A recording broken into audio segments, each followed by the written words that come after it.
وعلى آله وأصحابه أجمعين ومن تبعهم بإحسان إلى يوم الدين. اللهم اغفر لنا ولشيخنا وللحاضرين والمسلمين أجمعين. قال المصنف رحمه الله تعالى: عن ابي هريره رضي الله عنه ان رسول الله صلى الله عليه وسلم قال: من كان يؤمن بالله واليوم الاخر فليقل خيرا او ليصمت، ومن كان يؤمن بالله واليوم الاخر فليكرم جاره، ومن كان يؤمن بالله واليوم الاخر فليكرم ضيفه. رواه البخاري ومسلم. الحمد لله رب العالمين، وصلى الله وسلم وبارك على نبينا محمد وعلى آله وأصحابه أجمعين، وبعد. أولا قبل أن نبدأ بالحديث أحب أن ننبه أن الحديث الرابع عشر في البخاري ومسلم فيه لفظة: يشهد أن لا إله إلا الله وأن محمد رسول. لا يحل دم امرئ مسلم يشهد أن لا إله إلا الله وأن محمدا رسول الله إلا بإحدى ثلاث. لكن هذه اللفظة غير موجودة في نسخة النووي رحمه الله. نعم. أما موضوع هذا الحديث، حديث أبي هريرة رضي الله تعالى عنه، فموضوعه صفات المؤمنين، صفات المؤمنين. كما هو معلوم فإن المسلم له أوصاف، والمؤمن له أوصاف، والمتقي والمحسن له أوصاف. والعلاقة التي تكون بين الله جل وعلا وبين عباده مبنية على الأوصاف لا على الذوات. فالذي يقدس الرجل عند الله ويعلي مقامه ما يتصف به من المقامات. لهذا ينبغي للمسلم العاقل أن يتنبه إلى هذه الصفات العظيمة التي بها يتمايز الناس عند الله جل وعلا. ولاحظ كيف أن الله تبارك وتعالى أخلص نبيه يوسف عليه الصلاة والسلام. لما؟ كان إنه من المخلصين. نعم، بسبب الإخلاص أخلصه الله. غرض المصنف من إيراد هذا الحديث، الاهتمام بإيجاد هذه الصفات، في النفس والواقع. مناسبة الحديث لما سبق. في الحديث السابق جواز قتل المسلم في حالات، والأصل أن ذلك إنما هو طارئ، والأصل الاتصاف بمكارم الأخلاق مع المؤمنين. ولذلك ناسب أن يرجع إلى الأصل بذكر هذا الحديث: من كان يؤمن بالله واليوم الآخر فليقل خيرا أو ليصمت، ومن كان يؤمن بالله واليوم الآخر فليكرم جاره، إلى آخر الحديث. فإذا نقول الأصل في المسلم أنه محسن إلى المسلمين قولا وفعلا. وهذا الحديث تضمن أن الصفات التي يتمايز بها الناس منقسمة إلى قسمين: صفات قولية وصفات فعلية. لأن الصفات القلبية علمها عند الله جل وعلا، والناس إنما يتعاملون معك بلسانك، بمقالك وبمقامك، يتعاملون معك بمقالك وبمقامك. قال: تأمل: فليقل خيرا أو ليصمت. هذا يتعلق بالصفات القولية. فليكرم جاره، فليكرم ضيفه، يتعلق بالصفات الفعلية. ومعاني المفردات: من كان يؤمن بالله واليوم الآخر. إذا رأيت هذه الصيغة: من كان يؤمن بالله واليوم الآخر، فليفعل كذا، فليقل كذا. إذا رأيت هذه الصيغة فهذه الصيغة دالة على أن ما بعد ذلك من الأوصاف هو من الإيمان الواجب، هو من الإيمان الواجب. فقول الخير واجب، وقد يضعف الإنسان فيصمت، ولكن قول الشر محرم. وإكرام الجار واجب، وإكرام الضيف واجب، وقد يكون مندوبا إذا وجد من يكرمه غيره.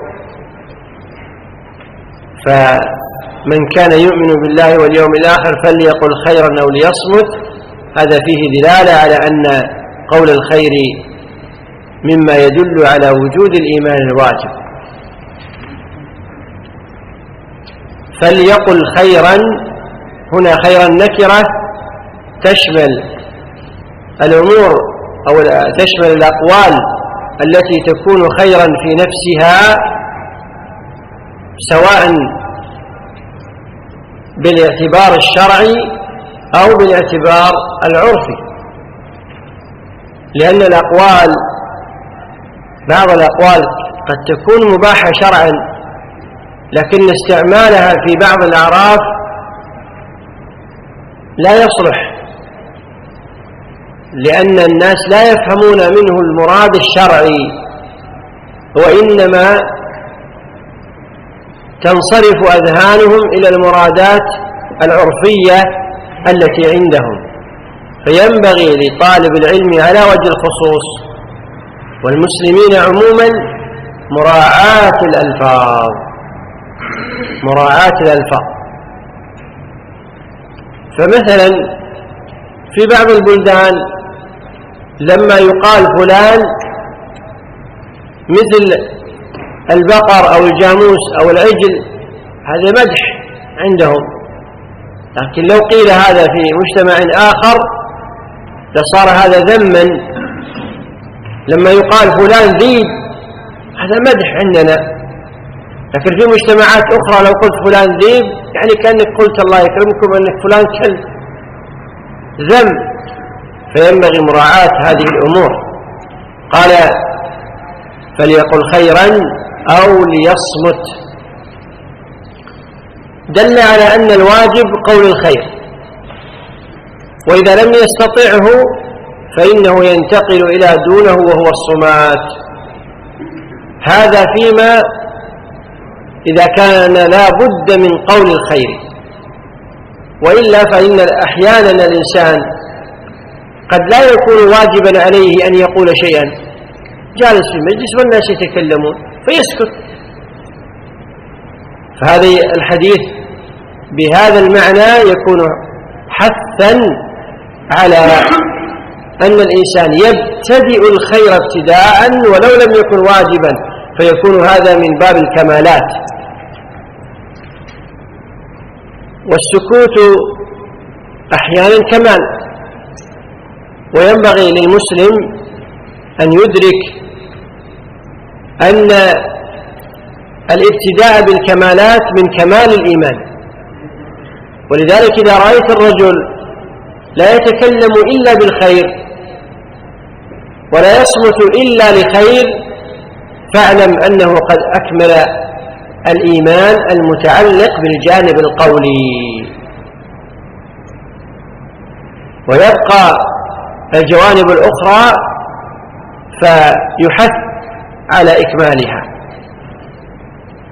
قال ومن كان يؤمن بالله واليوم الآخر فليكرم جاره. وليس معنى الإكرام ما يفهم بعض الناس خصوصا في عرفنا هنا إنه لابد أني أذبح لك قعود ولا أذبح لك خروف. لا، هذا نوع من الإكرام وليس هذا هو الإكرام. الإكرام أنك تجلسه في مكان يكرم فيه. الإكرام أنك تضيفه حق الضيافة، فهو ما راح يأكل القعود كله ولا راح يأكل الخروف كله، لكن الناس دخلوا في المباهات حتى أصبح بعضهم يثقل على بعض، وأصبح المسلم، وأنا أعرف ناس يتمنى أن لا يأتيه ضيف في الشهر الفلاني لأن راتبه قد فلس، فإذا جاءه ضيف يحتاج أن يستدين. هذا كله بسبب الأعراف الكاسدة. وإلا فقد جاء في مسند الإمام أحمد وغيره أن قال نهينا عن التكلف للضيف. هذا تكلف. تصور كل ما يجيك ضيف تذبح له قعود. طيب وبعدين؟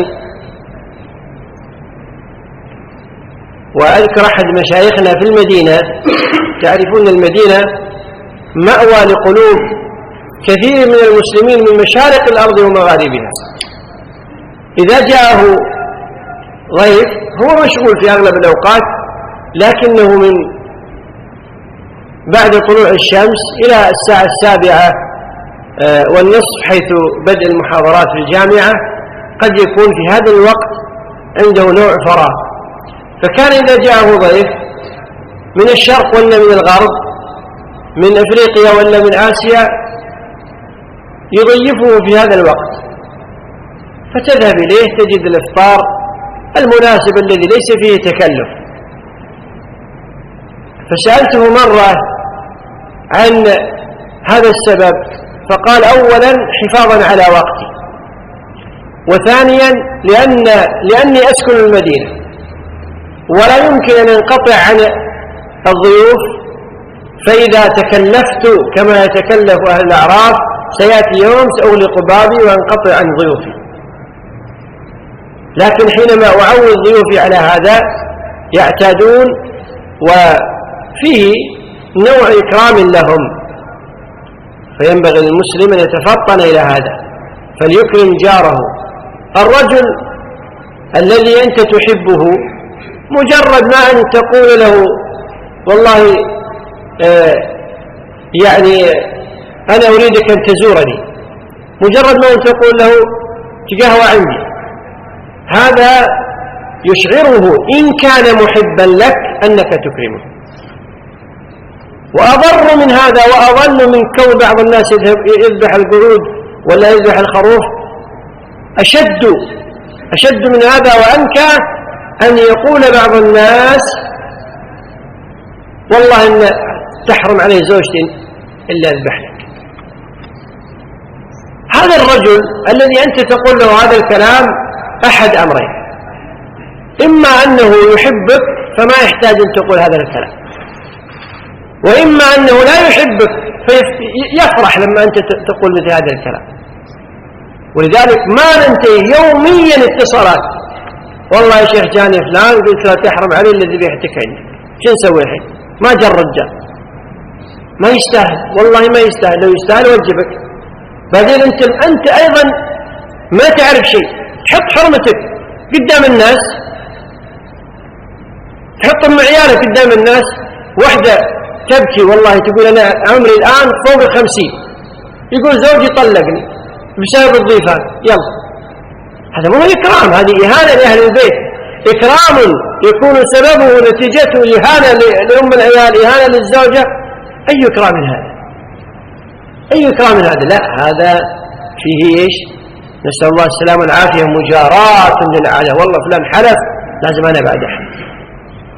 غلط، هذا غلط وخطأ. قال ومن كان يؤمن بالله واليوم الآخر فليكرم ضيف. الجار معروف، سواء كان عن يمينك أو عن يسارك أو أمامك، الذي يكون بينك وبينه باب، يعني ما بينك وبينه إلا باب. إذا خرجت من باب بيتك أول باب هذا جار، إذا خرجت عن يسار بابك أول باب هذا جار، إذا خرجت من بابك أول باب قبالك هذا جار. هذا أقل الجيران. وإلا بعض العلماء يقول الجار يمتد إلى 7، وبعضهم يقول إلى 40. هذا في أعرافهم الظاهر. حنا في أعرافنا اليوم إذا الباب الأول اللي جنب بابك فتح بابا لك زين يعني. قال فليكرم ضيفه. الضيف المقصود به هو من يأتي من السفر، أما من يكون موجودا ها هنا وأنت تضيفه للطعام والشراب فهذا أيضا يسمى ضيفا، لكن الضيف إذا أطلق المقصود به من أتى من سفر.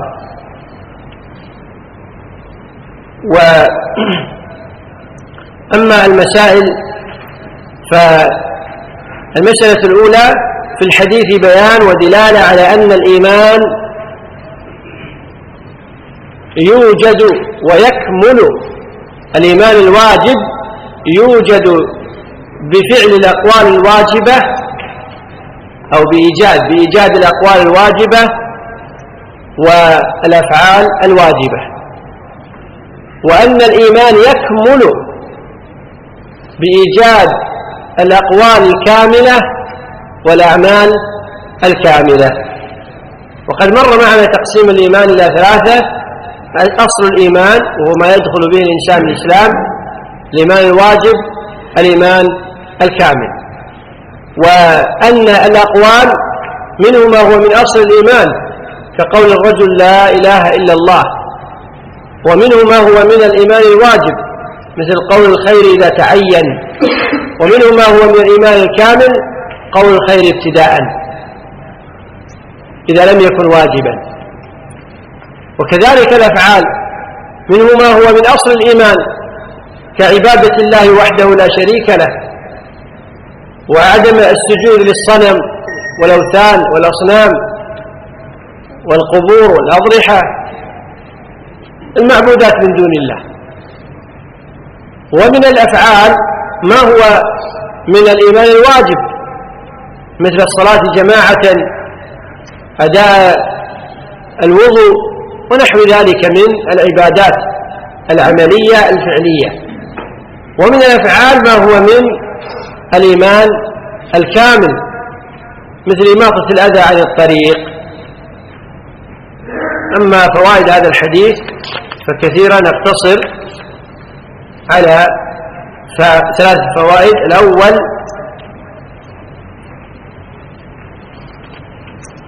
وجوب إكرام الجار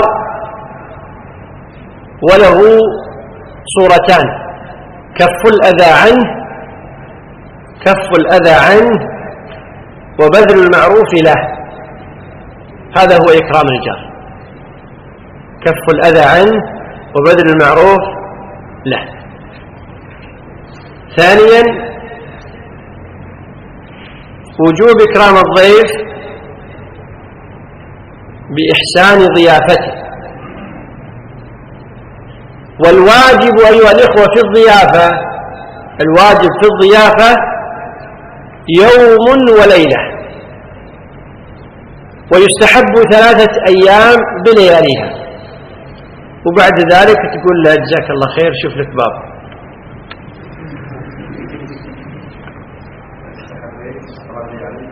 نعم نعم، قال وجائزته 3 أيام كما جاء في الحديث. والفائدة الثالثة جواز نفي الإيمان بهذه الصيغة، نفي الإيمان الكامل بهذه الصيغة: من كان يؤمن بالله واليوم الآخر.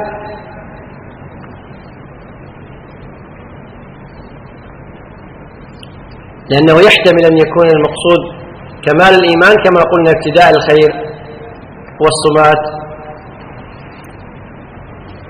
نعم. في الحديث عن ابي هريره رضي الله عنه ان رجلا قال للنبي صلى الله عليه وسلم: اوصني. قال: لا تغضب. فردد مرارا قال: لا تغضب. موضوع الحديث ذم الغضب. موضوع الحديث ذم الغضب. غرض المصنف من إيراد هذا الحديث أي أنه كما ينبغي للمسلم أن يتصف بصفات حميدة فعليه أن يبتعد عن الصفات الذميمة. وبهذا الكلام يتبين لنا مناسبة الحديث أيضا، أي كما أن ثم صفات حميدة ينبغي إيجادها قولا وفعلا، كذلك هناك صفات ذميمة ينبغي تركها، سواء كانت هذه الصفات من الأقوال أو من الأفعال.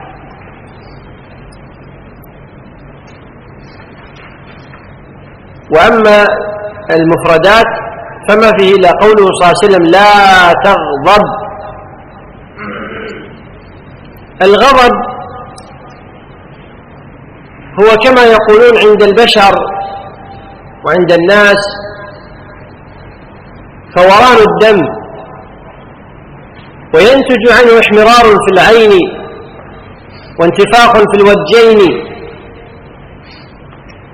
وتغير في اللون والخدين. شو انت بتعرف فلان غضبان ولا؟ طالع اول شيء فيه، شوف عيونه، شوف اوداجه، شوف خدوده، والله غضبان وخر عنه احسن. تيجي تقول له بإجازة وهو غضبان يقط الإجازة بوجهك، لا خليك بعيد عنه أحسن. لا تغضب. طيب سؤال على هذه المفردة لا تغضب، ردد مرارا، لما يقول الراوي ردد مرارا أحيانا يقول ثلاثا، لما يقول ردد مرارا يعني أكثر من ثلاثا، لكن إذا كان ثلاثا يقول قالها ثلاثا. أما إذا قال ردد مرارا يعني أكثر من ثلاثة، فانتبه لهذا. قال لا تغضب لا تغضب لا تغضب لا تغضب لا تغضب. سبحان الله العظيم. نذكر مسألة واحدة وهي كثيرا ما تورد، وهي هل الغضب داخل في إرادة المكلف أو خارج عن إرادة المكلف؟ إن كان خارج عن إرادة المكلف فكيف يخاطب النبي صلى الله عليه وسلم المكلف أن لا يوجده وهو خارج عن إرادته؟ فالجواب أن من أورد هذا السؤال إنما كان إراده بسبب أن بعض الناس ظن أن النبي صلى الله عليه وسلم ينهى عن الغضب نفسه. لا، هنا لا تغضب أي لا توجد أسباب الغضب في نفسك، وهو بيد المكلف. لا، مثل قوله جل وعلا فلا تموتن إلا وأنتم مسلمون. هو الموت بيدك؟ هو بيدك، لكن المقصود أوجد في نفسك صفات المسلمين حتى إذا جاءك الموت وإلا وأنت تموت على الإسلام. هذا المقصود.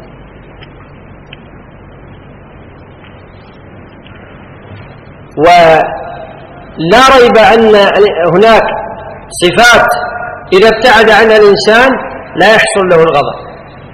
ولو فرضنا وجوده وابتداء الغضب فإن الواجب على المسلم أن يبحث عن الأسباب التي تذهب الغضب. إذن هناك أسباب توجد الغضب وهناك أسباب تذهب الغضب.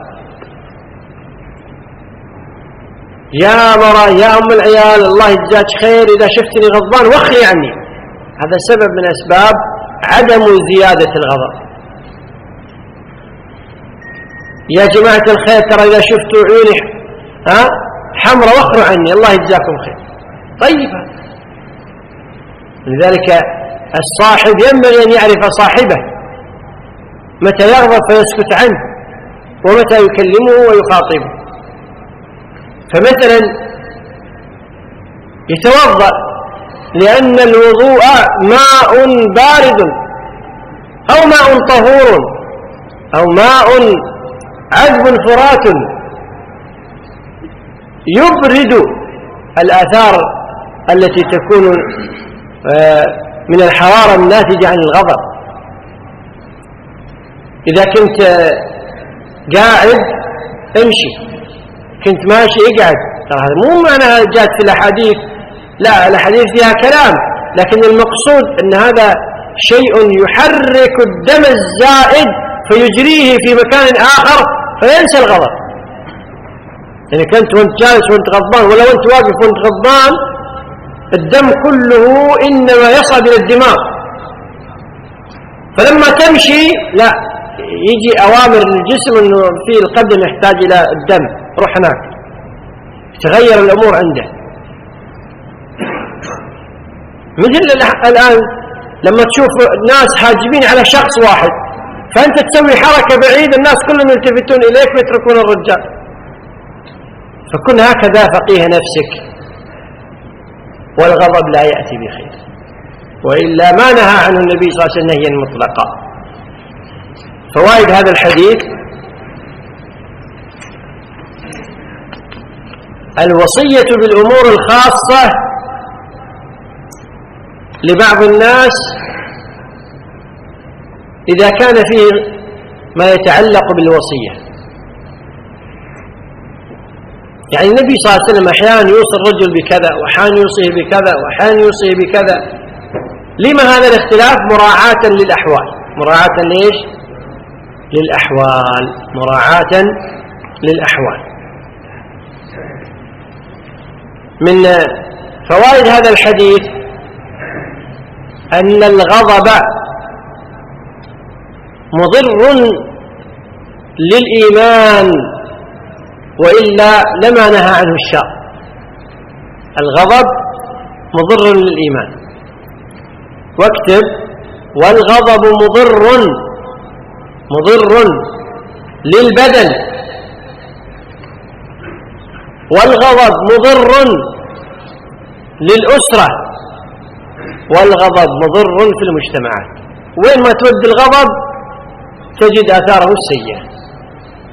تغضب في الدوام ينتج عنه آثار سيئة، تغضب في الطريق ينتج عنه آثار سيئة، تغضب في البيت ينتج عنه آثار سيئة، تغضب مع نفسك ينتج عنه آثار سيئة، فضلا عما إذا كان الغضب مع أهل الإيمان والتقى والصلاح، فإن ذلك أشد وأنكى. نعم. النبي على شهاد بن أوس رضي الله عنه عن رسول الله صلى الله عليه وسلم قال: إن الله كتب الإحسان على كل شيء، فإذا قتلتم فأحسنوا القتلة، وإذا ذبحتم فأحسنوا الذبحة، وليحد أحدكم شفرته وليحتمل. رواه مسلم. موضوع هذا الحديث وجوب الإحسان مطلقا. موضوع هذا الحديث وجوب الإحسان مطلقا. غرض المصنف من إيراد هذا الحديث بيان أن الخير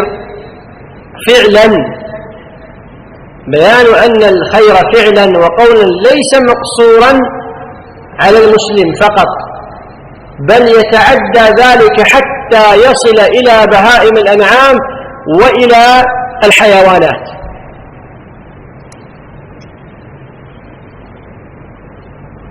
ومناسبة الحديث ظاهرة جدا، لأنه لما أمر بالإحسان إلى المسلمين ونهى عن الغضب منهم، ناسب أن يذكر حكم الإحسان إلى العموم، ومن جملة ذلك الحيوانات وبهائم الأنعام. هذه هي المناسبة. كما أنك تحسن مع الناس أحسن مع الحيوانات.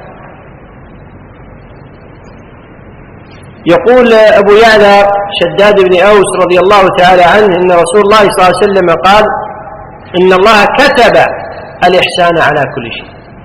والأصل أن كلمة كتب أي بمعنى قضى وحكم، ولما نقول قضى وحكم فقد يكون هذا القضاء وهذا الحكم واجبا، وقد يكون مندوبا. قد يكون هذا القضاء وهذا الحكم واجبا، وقد يكون مندوبا. وقد ترد كلمة كتب في معنى القضاء القدري، ولقد كتبنا في الزبور من بعد الذكر أن الأرض يرثها عبادي الصالحون. قال كتب الإحسان على كل شيء. والإحسان مر معنا أنه الإتقان. الإحسان مع الله المراقبة، الإحسان مع الخلق الإتقان، إتقان الأعمال لهم، إتقان الأمر بحيث أنهم لا يتضررون. كتب الإحسان على كل شيء. وتأمل هذا الأمر العجيب، الصيغة البلاغية ممن أوتي جوامع الكلم بأبي هو وأمي صلى الله عليه وآله وسلم. ما قال كتب الإحسان لكل شيء، قال كتب الإحسان على كل شيء. شو الفرق؟ فرق عظيم. لما يقول إن الله كتب الإحسان على كل شيء يخاطبك أنت أيها المكلف الذي جعلك الله على الأشياء وصيا. أنت الذي تتحكم، وجعل الله جل وعلا المخلوقات في الأرض لأجل صالحك. هو الذي خلق لكم ما في الأرض جميعا. خلق لك ما في الأرض وجعلك إيش؟ عليها وصيا، عليها عاملا، عليها حاكما. إن الله كتب الإحسان على كل شيء، أي كتب الإحسان على كل شيء في حقكم. فأنتم يجب أن تحسنوا على كل شيء موجود، لأن هذه الأشياء تحت وصايتكم تتصرفون فيها، والأشياء لا تتصرف فيكم. قال فإذا قتلتم فأحسنوا القتلة. وهذا القتل أعم من الذبح، لأن القتل قد يكون للشيء المضر. رأيت كلبا أو سبعا عاديا، مو بتجي تقطع قطعة قطعة قطعة قطعة بالسكين، ما يجوز. شو تسوي؟ ترميه بالبندق ولا تقطع رقبته بالسيف مرة واحدة؟ قد الإنسان يدفع شر الأسد. في أحد يقابل الأسد؟ فإذا قتلتم فأحسنوا القتلة، يعني إذا أراد الإنسان أن يقتل شيئا عاديا سبعا عاديا فعليه أن يحسن. ولذا نهى رسول الله صلى الله عليه وسلم أن يتخذ ذات الروح غرضا. واحد بس يبي يلعب يبي يتعلم الصيد، ما يصير يحط النشان، يحط النشان كلمة فارسية، يحط النشان يحط ذات روح، ما يجوز هذا. قال فأحسنوا القتلة. القتلة بكسر القاف، وكذلك الذبح بكسر الذال صفة للهيئة، لهيئة القتل. أي فأحسنوا هيئة القتل،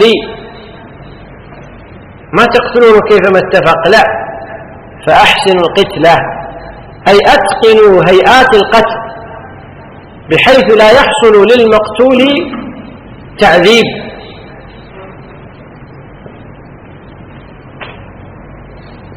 قال وإذا ذبحتم فأحسنوا الذبح. والذبح إنما هو خاص بما يؤكل، الذبح خاص بما يؤكل مما لا يصاد، مثل بهائم الأنعام وما في حكمها من الطيور ومن الحيوانات المباحة. وليحد أحدكم شفرة، يحد أن يجعله حادا، أمر بجعل السكين وجعل الآلة حادا.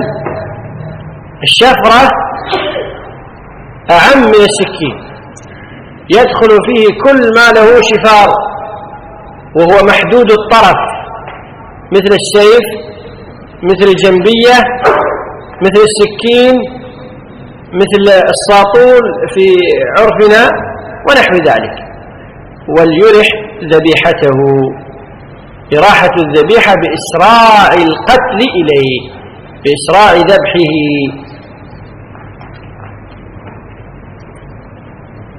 حديث من مسائله بيان فضل الإسلام حتى في التعامل مع الحيوانات. الغرب اليوم فرحانين عندهم جمعية حقوق الحيوانات، وفي واقع الأمر ما عندهم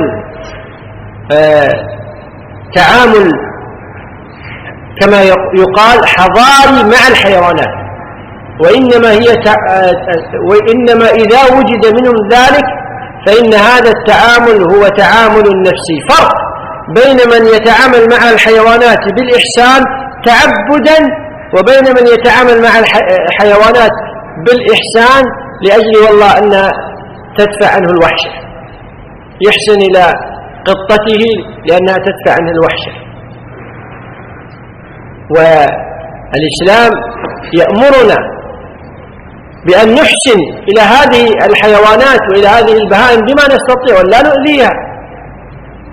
ولذا النبي صلى الله عليه وسلم قال في كل كبد رطب صدقة وأجر. ودخلت امرأة النار في هرة، ودخلت امرأة الجنة في كلب، أكرمكم الله. فالأمر عظيم، ولا أرى أن يقاس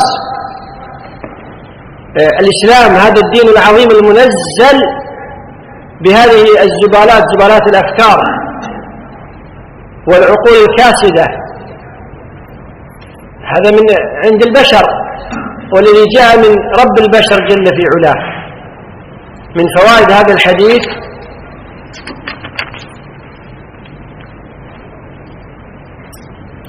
وجوب إحسان القتل والذبح، وجوب الإحسان، وذلك بسلوك أحسن وأسرع طريقة لإزهاق الروح، وذلك بالسلوك أسهل طريقة لإزهاق الروح. وهنا تنبيه،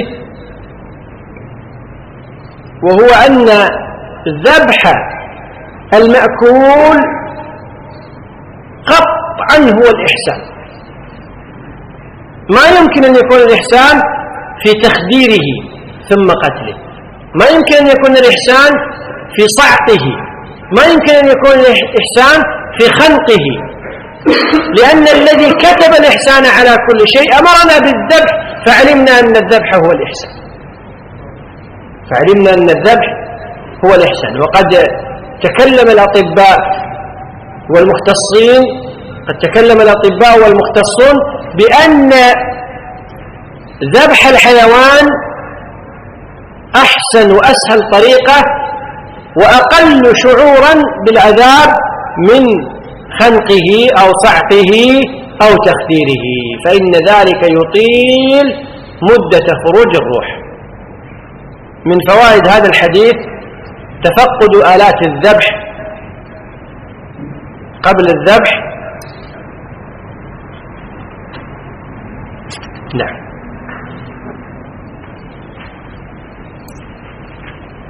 عن ابي ذر بن جناده وابي عبد الرحمن معاذ بن جبل رضي الله عنهما عن الرسول صلى الله عليه وسلم قال: اتق الله حيثما كنت واتبع السيئه الحسنه تمحها وخالق الناس بخلق الحسن. رواه الترمذي وقال حديث حسن، وفي بعض النسخ حسن صحيح. موضوع هذا الحديث ارتباط التقوى بحسن الخلق، والعكس بالعكس. غرض المصنف من إيراد هذا الحديث الحث على إكمال الأخلاق الحسنة، فإن ذلك سبب عظيم من أسباب التقوى. ومناسبة الحديث ظاهرة، فإنه لما ذكر الحديث الذي فيه الأمر بالإحسان إلى الناس ثم الحديث الذي فيه الأمر بالإحسان إلى الحيوانات،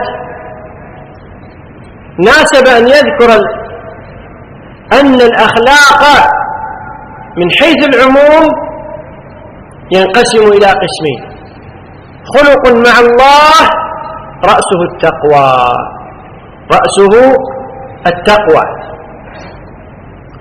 وخلق مع الناس، وخلق مع الناس. إذن الخلق مع الله التقوى والمراقبة، خلق مع الناس كما مر حسن الكلام وحسن الفعال. شرح معاني المفردات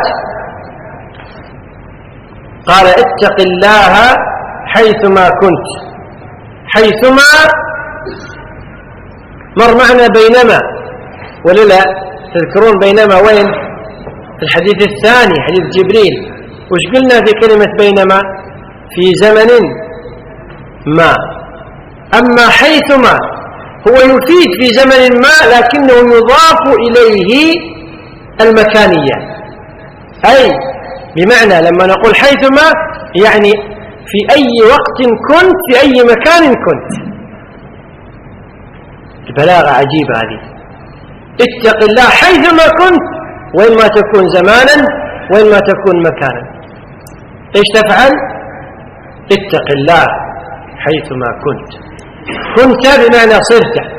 وهنا لازم ننتبه أن كان إذا جاءت فهي تأتي بمعنى الصيرورة، تأتي بمعنى الصيرورة والخبر الدال على مطلق الصيرورة. قال وأتبع السيئة الحسنة تمحها. الأصل أن الإنسان يجب عليه أن يتقي الله سبحانه وتعالى، وتقوى الله سبحانه وتعالى كما ذكرت حقيقته مراقبته جل وعلا. طيب الإنسان ليس بمعصوم، فإن من التقوى أنه إذا أذنب يستغفر، فدل على أن الاستغفار من صفات المتقين. ولذلك قال الله جل وعلا في بيان المتقين الصابرين والصادقين والقانتين والمنفقين والمستغفرين بالأسحار. شوف كيف.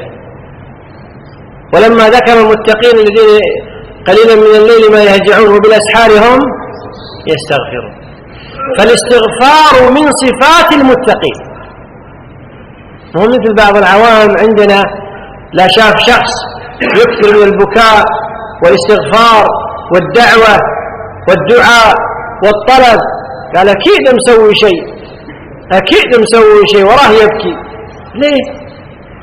يمكن يبكي من خشية الله جل وعلا، يمكن يبكي من خشية الله كما قال صلى الله عليه وآله وسلم لو تعلمون ما أعلم لضحكتم قليلا ولبكيتم كثيرا. قال وأتبع السيئة الحسنة تمحها، كما قال الله جل وعلا في القرآن الكريم إن الحسنات يذهبن السيئات وذلك ذكرى للذاكرين. لست معصوم، لكن تنبه إلى هذه القضية أنك إذا وقعت في الخطأ أتبع الحسن. طافتك صلاة الجماعة في المسجد ما تقول انت لا تصدق 10 دنانير، والله تحداك الطوفة مرة ثانية، ما تطوف. أتبع السيئة الحسنة تمحوها وخالق الناس بخلق حسن. كان في رجل يريد أن يدخل نفسه في حديث من أدرك 40 يوما تكبيرة الإحرام لم كتبت له براءتان، براءة من النار وبراءة من النفاق. يقول أول ما بديت يقول كم يوم 10 أيام، بعدين جاء علي أمر ما قدرت أكمل. يقول فعرفت أن هذا بسبب ذنب. يقول فذهبت وتصدقت بصدقة ثم بدأت من جديد. يقول بعد 20 يوم نفس القضية، يقول طافتني. يقول بدأت أتصدق أكبر من الأول. يقول ثم بدأت من جديد. يقول وأنا واصل 30 قاعد يقول في نفسي المرة إذا طافتك وتصدق ب500 دينار لا صعبة شوي. يقول لين كملتها 40 يوم كملها. ينبغي الإنسان يراقب نفسه. أتبع السيئات الحسنات تمحوها وخالق الناس بخلق حسن. وكما ذكرت في درس مضى التعامل نوعان: تعامل مع الله جل وعلا وتعامل مع الخلق. تعامل مع الله مبناه على المراقبة والاستغفار، والتعامل مع الخلق مبناه على إحسان الخلق، وإحسان الخلق مبناه على أمرين: الأقوال والأفعال. إذن مبنى التعامل مع الله على التقوى والاستغفار. التقوى فعل والاستغفار قول.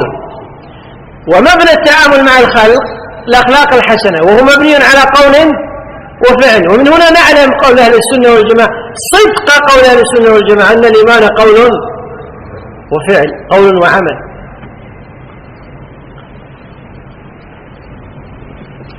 طيب نذكر فوائد ولا ما يحتاج؟ عشان نمشي. من فوائد هذا الحديث حرص النبي صلى الله عليه وسلم على أمته، فأرشدهم كيف يصلون إلى مرتبة التقوى بالمراقبة والاستغفار.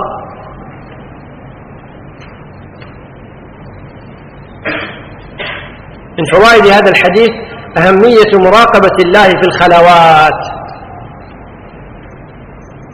سهل جدا أن الإنسان يراقب الله جل وعلا مع الناس، لكن يراقب الله تبارك وتعالى في الخلوات هذا دليل على الإيمان، دليل على الإيمان. نعم. الحديث اللي بعده عن ابن عباس رضي الله عنهما قال: كنت خلف النبي صلى الله عليه وسلم يوما فقال: يا غلام إني أعلمك كلمات، احفظ الله يحفظك، احفظ الله يحفظك، إذا سألت فاسأل الله، وإذا استعنت فاستعن بالله، واعلم أن الأمة لو اجتمعت على أن ينفعوك بشيء لم ينفعوك إلا بشيء قد كتبه الله لك، وإن اجتمعوا على أن يضروك بشيء لم يضروك إلا بشيء قد كتبه الله عليك، رفعت الأقلام وجفت الصحف. رواه الترمذي وقال: حديث حسن صحيح. وفي رواية غير الترمذي: احفظ الله تجده أمامك، تعرف إلى الله في الرخاء ورفق في الشدة، واعلم أن ما أخطأك لم يكن ليصيبك، وما أصابك لم يكن ليخطئك، واعلم أن النصر مع الصبر، وأن الفرج مع الكرب، وأن مع العسر يسرا. موضوع هذا الحديث بيان ثمرة التقوى. بيان ثمرة التقوى. غرض المصنف من إيراد الحديث الحث على التقوى ببيان ثمراته.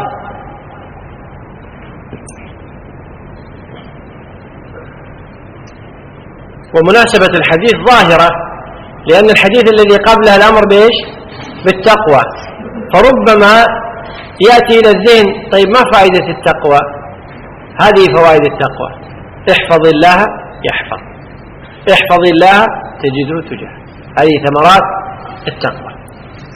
المفردات: أبو العباس ذكر بعض أهل العلم أن الذي يكنى بأبي العباس من الصحابة اثنان: أحدهما عبد الله بن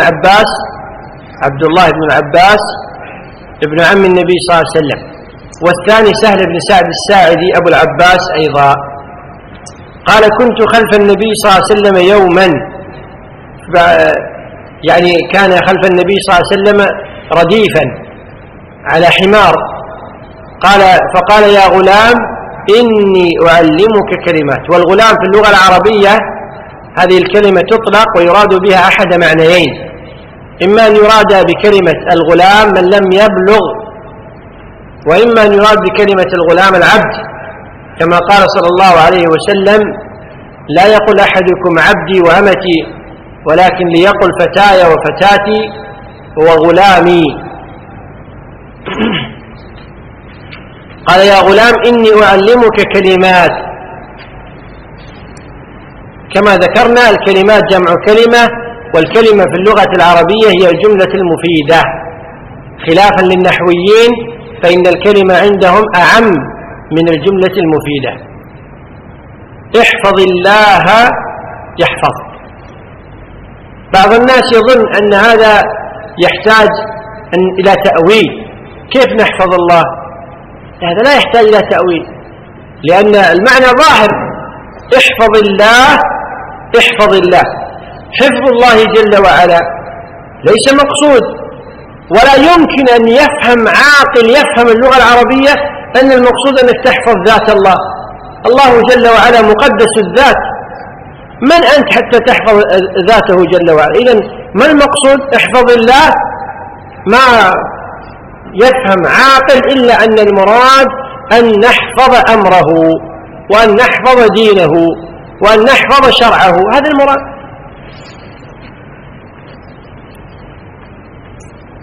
ولذلك جاء في القرآن الكريم ما يؤكد هذا المعنى: ولو أنهم أقاموا التوراة والإنجيل وما أنزل إليهم من ربهم إيش؟ لأكلوا من فوقهم ومن تحت أرجلهم. تأمل، هذه آية عجيبة. إقامة الشرع سبب للخيرات. قال: احفظ الله تجده تجاهك. تجاهك يعني أمامك، تجاهك يعني أمامك، كما في رواية غير الترمذي: إذا سألت فاسأل الله، فيه بيان التوحيد. وسؤال غير الله جل وعلا فيما يقدر عليه جائز، ولكن لا يجوز سؤال غير الله جل وعلا فيما لا يقدر عليه إلا الله. وإذا استعنت فاستعن بالله. الاستعانة طلب العون، الاستعانة طلب العون. وما قيل في السؤال يقال في الاستعانة. الاستعانة ممن يقدر على شيء تحت وسعه وطاقته يجوز أن يستعان به، والاستعانة فيما لا يقدر عليه لا يجوز. نضرب مثال: لو أن رجلا غرق فرأى سباحا أمامه قال: يا أيها الرجل انقذني، إذن هذا جائز لأن الرجل يستطيع أن ينقذه. لكن تأمل، لو أن رجلا جاء إلى إنسان قال: يا فلان ارزقني ولدا، شلون أرزقك ولد؟ أنا وين أنا ما أقدر أرزق نفسي ولد، شلون أرزقك أنت؟ ومن هنا أننا نعلم خيبة وخسارة من يأتي الأموات ويطلبون منهم إيش؟ الأحياء. هم أموات ويطلبون منهم الأحياء: يا سيدي بدوي ارزقني ولدا، يا سيدي عبد القادر الجيلاني اشفي مريضي. هو المسكين لما كان حيا ما كان يقدر على هذا، شلون لما مات صار يقدر؟ سوى لهم إبليس أنه لا، لما كان ميتا كان مقيدا روحه في بدنه، فلما خرج تحرر روحه وأصبح له تصرفا آخر. مساكين إبليس، وساوس إبليس. قال: إذا استعنت فاستعن بالله، واعلم أن الأمة لو اجتمعت. الأمة هنا المقصود بها البشر، أمة من الناس، جماعة من البشر، لو اجتمعت على أن ينفعوك بشيء، أمة زمانك، الأمة المعهودة في زمانك، لو اجتمعت على أن ينفعوك بشيء لم ينفعوك إلا بشيء قد كتبه الله لك. خبرها. وإن اجتمعوا على أن يضروك بشيء لم يضروك إلا بشيء قد كتبه الله عليك. ما كان من الخير يقال لك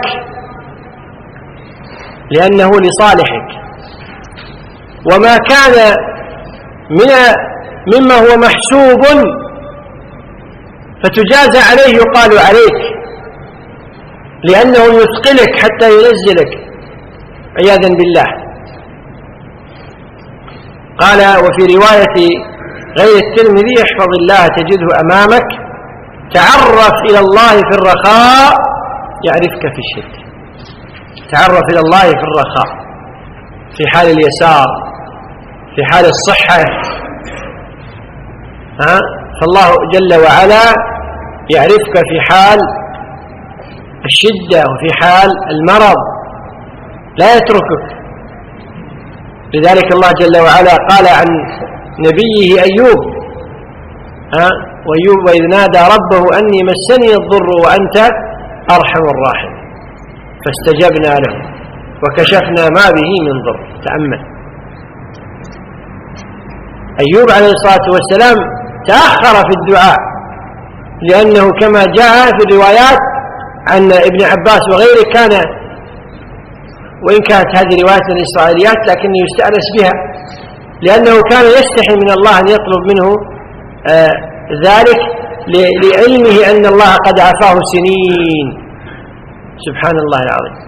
وإنما قال ربي إني مسني الضر لما وجد أن امرأته أيضا غير موجودة وهو محتاج إليها. وفيه أيضا من الفوائد أن الإنسان إذا دعا من قلبه فإن الله جل وعلا يستجيب دعاءه. قال واعلم أن ما أخطأك لم يكن ليصيبك وما أصابك لم يكن ليخطئك واعلم أن النصر مع الصبر. نعم، النصر على الأعداء، النصر على الكفار لا يكون إلا بالصبر والجلد، وأن الفرج بفتحتين مع الكرب. الفرج هو انكشاف الأمر والضر، إذا جاء الكرب فاعلم أن الفرج بعده، إذا جاءت الشدة فاعلم أن اليسار بعده، وأن مع العسر يسرا. نعم. من مسائل هذا الحديث وإثبات القدر، من مسائل هذا الحديث إثبات القدر، وهو أن الأشياء مكتوبة، ما يقع عليك أو لك مكتوب، فينبغي الإنسان يسعى ويجتهد. بعض الناس اليوم لما تقول له القدر مكتوب على طول لا يتبادل إلى ذهنه إلا ترك العمل. كان واجب لما يسمع أن الشيء والقدر مكتوب كان واجب أن يجتهد حتى يوجد ما هو خير له ويعلم أنها مكتوبة. وذلك الصحابة رضوان الله تعالى عليهم لما سألوا النبي صلى الله عليه وسلم الأمر أنف، قال لا، بل في أمر قد انقضى. قال ففي من عمل؟ سؤال. قال صلى الله عليه وسلم اعملوا فكل ميسر لما خلق له. تأمل، حديث عظيم. وهنا قال لم يضروك إلا بشيء قد كتبه الله عليك. والكتب التي كتبت فيها المقادير كتاب مكنون وهو اللوح المحفوظ، قد مر معنا ذكره في حديث الصادق المصدوق ولا لا؟ طيب، ثم هناك كتابة عمرية وهو الذي يكون في بطن الأم والإنسان في رحم أمه، يكتب رزقه وعمله وأجله وشقي أو سعيد، هذه تسمى الكتابة العمرية. وأيضا هناك الكتاب الحولي وهو الذي يأمر الله جل وعلا فيه الملائكة أن يفرغوا ما سيكون من حول إلى حول، كما قال الله جل وعلا فيها يفرق كل أمر حكيم. قال إنا أنزلناه في ليلة مباركة إنا كنا منذرين فيها يفرق كل أمر حكيم. الكتابة الحولية، وهذه في ليلة القدر. قال الله جل وعلا إنا أنزلناه في ليلة القدر وما أدراك ما ليلة القدر ليلة القدر خير من 1000 شهر تنزل الملائكة والروح فيها بإذن رب من كل أمر سلام هي حتى مطلع الفجر. من كل أمر. إذن هذه الأوامر الحولية كلها تصرف في هذه الليلة وتعطى في هذه الليلة. وهناك كتابة يومية كل يوم هو في شأن، والإنسان قد يصرف له أو عنه ما يتعلق بالكتابة اليومية وبالكتابة الحولية وبالكتابة العمرية. أما بالكتاب المكنون فكما قال الله جل وعلا يمحو الله ما يشاء ويثبت وعنده أم الكتاب، فأم الكتاب لا يمحى منه شيء ولا يثبت كما جاء عن بعض المفسرين. فوائد هذا الحديث كثيرة، نقتصر على أهمها. البشارة العظيمة بأن النصر آت مع الصبر، والفرج مع الكرب واليسر مع العسر. من فوائد هذا الحديث ملاطفة النبي صلى الله عليه وسلم للصغار بقوله يا غلام. من فوائد هذا الحديث عظيم ثمرات التقوى، عظيم ثمرات التقوى. نعم الحديث اللي بعده. عن ابي مسعود عقبة بن عمرو الأنصاري البدري رضي الله عنه قال قال رسول الله صلى الله عليه وسلم إن مما أدرك الناس من كلام النبوة الأولى إذا لم تستحي فاصنع ما شئت. رواه مسلم. موضوع هذا الحديث بيان صفة من صفات الإيمان القلبية، بيان صفة من صفات الإيمان القلبية.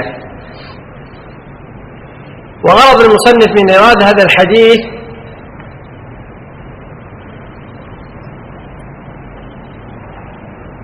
تنبيه الناس إلى أهمية الحياء، تنبيه الناس إلى أهمية الحياء. مناسبة الحديث لما ذكر في الأحاديث السابقة ما دل على أن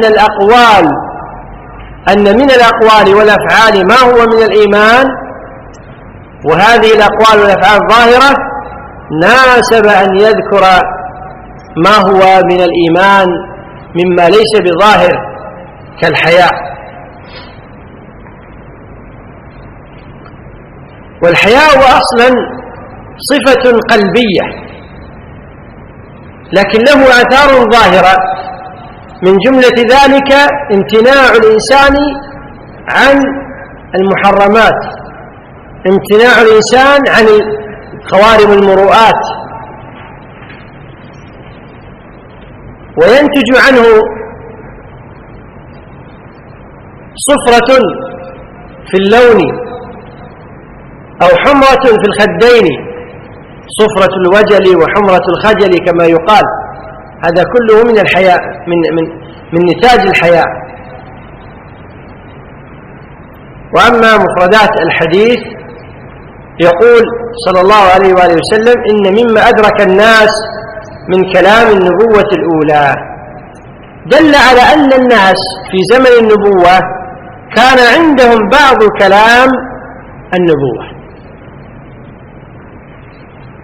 وأن الناس أدركوا شيئا من كلمات النبوة مما لم تحرف ولم تبدل. ففيه بيان أنه ليس كل ما عند الناس من المنتسبين إلى الأديان محرف. فمثلا نجد إلى الآن أن اليهود في كتبهم الأمر بالصدق، لكنهم حرفوه فجعلوا ذلك الصدق مخصوصا باليهود. ونجد في كتبهم أيضا النهي عن الغش، ونجد أنهم حرفوا هذا وجعلوا النهي عن الغش فقط مع اليهود، ويجوز الغش مع غير اليهود. أما في ديننا فقد قال عليه الصلاة والسلام من غشنا فليس منا، وقال في رواية أخرى من غش فليس منا. الغش كله مذموم. قال إن مما أدرك الناس من كلام النبوة الأولى إذا لم تستحي فاصنع ما شئت. تستحي فعل مضارع مجزوم بلم، وعلامة الجزم حذف حرف العلة. إذا لم تستحي هنا لم تستحي دل على نفي الحياء، أي إذا لم يقع منك الاستحياء، إذا لم يقع منك الاستحياء فاصنع ما شئت. فاصنع ما شئت أمر، فاصنع أمر، ما شئت أي الذي تشاءه وتريده. قال إذا لم تستحي فاصنع ما شئت. هذه الجملة جملة فاصنع ما شئت يحتمل أمرين متضادين. يحتمل أن المراد إيجاد الفعل أي أوجد الفعل، ويحتمل ذم إيجاد الفعل. كيف؟ إذا لم تستحي من قول من الأقوال من فعل من الأفعال فما الداعي إلى أنك ما تتكلم ولا تفعل؟ سو هذا شيء طيب، ليش تستحي منه؟ مثل ما واحد يجي يقول لك والله أنا أستحي أني أترك لحيتي، يقول لا، ما هذا ما يستحى منه، اترك لحيتك ولا عليك من الناس، اترك عنك الحياة. هذا أحد المعنيين، أي إذا لم تستحي من قول أو فعل، لأن القول والفعل في نفسه حسن فلا عليك من الناس، اتركهم ولا تلتفت إليه. أوجد هذا الفعل الحسن وهذا القول الحسن، وهذا معنى جيد. والمعنى الآخر إذا لم تستحي فاصنع ما شئت خبر بمعنى التهديد، يعني إذا لم يقع منك الحياء فأنت تفعل ما تشاء، لا تلتفت إلى دين ولا إلى مروءات ولا إلى غير ذلك. فعلى الثاني يكون فيه إيش؟ مدح الحياء. إذا لم تستحي فاصنع ما شئت فيه مدح الحياء. وعلى الأول فيه بيان أن الإنسان إذا لم يستحي من شيء فإن ذلك دليل على حسن هذا الشيء. على كلا التفسيرين مدح للحياء. قال فاصنع ما شئت. فوائد هذا الحديث كثيرة. من فوائد هذا الحديث أن الحياء من الإيمان، وأن الحياء يكون سببا في حجز الإنسان عن فعل ما يستحى منه، وأن ما لا يستحى منه فإنه ينبغي إيجاده وفعله ولا يلتفت إلى الناس. نعم. وعن أبي عمرو المقيم أبي عمرو سفيان بن عبد الله الثقفي رضي الله عنه قال: قلت يا رسول الله قل لي في الإسلام قولا لا أسأل عنه أحدا غيرك. قال: قل آمنت بالله ثم استقم. رواه مسلم. موضوع هذا الحديث أهمية الاستقامة. غرض المصنف من إيراد هذا الحديث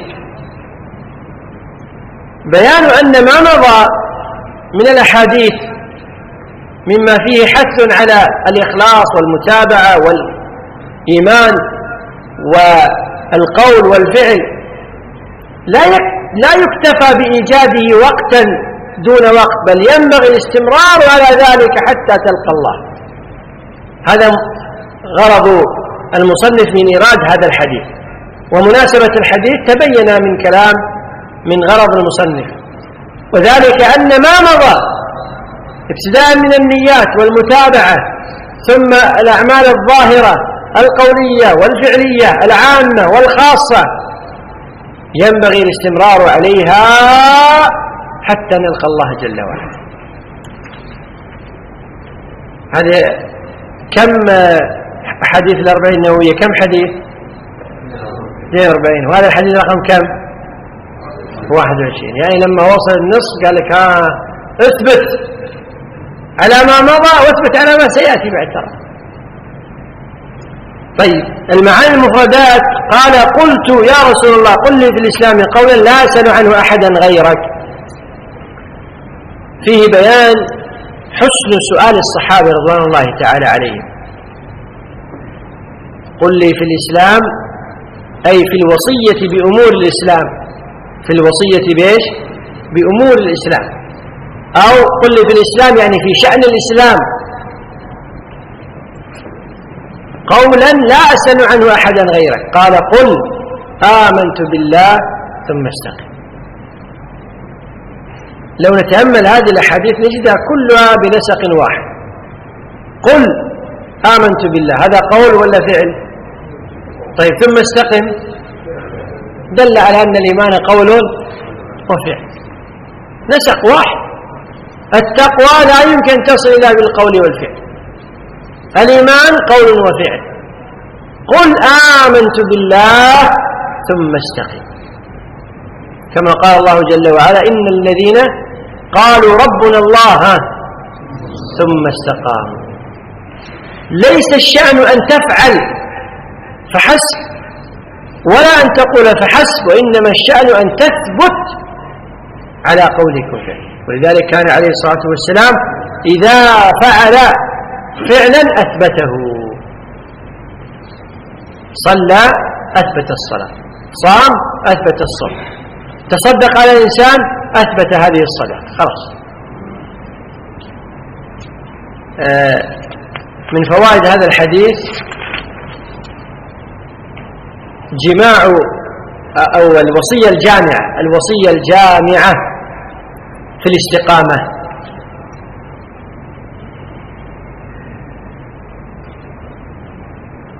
الفائدة الثانية أن الاستقامة على الإيمان أمر لا بد منه.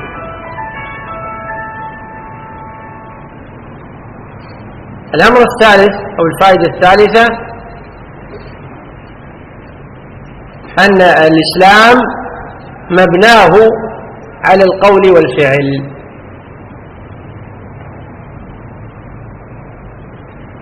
بس نأخذ هذا الحديث وبعدين إن شاء الله نقف. نعم. عن أبي عبد الله جابر بن عبد الله الأنصاري رضي الله عنهما أن رجلا سأل رسول الله صلى الله عليه وسلم فقال أرأيت إذا صليت المكتوبات وصمت رمضان وأحللت الحلال وحرمت الحرام ولم أزد على ذلك شيئا أدخل الجنة؟ قال نعم. رواه مسلم. مع حرمت الحرام اجتنبت ومع أحللت الحلال فأوت المتقد الجنة. موضوع الحديث بيان طريق الجنة، بيان الطريق الموصل إلى الجنة. غرض المصنف من إيراد هذا الحديث بيان صورة الاستقامة. مناسبة الحديث الذي قبله الأمر بالاستقامة، فناسب أن يذكر كيف نستقيم على الصلاة، نستقيم على الصيام، نستقيم على إحلال الحلال وتحريم الحرام. هذه صورة الاستقامة. المعاني المفردات قال أبو عبد الله جابر بن عبد الله الأنصاري رضي الله عنهما أن رجلا سأل رسول الله صلى الله عليه وسلم فقال أرأيت إذا صليت المكتوبة. أرأيت هذه تأتي رؤية علمية وتأتي رؤية بصرية، وهنا المراد به الرؤية العلمية. أرأيت أي بمعنى إذا وصل إلى علمك أني أصلي المكتوبات المقصود به المفروضات الخمس التي تتكرر في اليوم والليلة، وصمت رمضان وأحللت الحلال وحرمت الحرام، وليس فيه ذكر الزكاة وليس فيه ذكر الحج، إما لأنهما داخلان في قوله وأحللت الحلال وحرمت الحرام، وإما لأنه لم يكن عنده ما يزكي فلم يسأل عنه. وإذا كان ما عنده يزكي هل عنده ما يحج؟ من باب أولى ما عنده ما يحج. قال وأحللت الحلال كما قال المصنف أي اعتقدته حلالا، لأن كلمة أحللت متعدية، أي جعلته في قلبي حلا، اعتقدته في قلبي حلا. وحرمت الحرام أي اعتقدت أنه محرم. ولم أزد على ذلك، يعني ما أتى إلا بإيش؟ بالواجبات، لم يأتي إلا بالواجبات. أأدخل الجنة؟ والله سؤال عظيم. قال نعم. نعم مبتدأ، خبره نعم تدخل الجنة.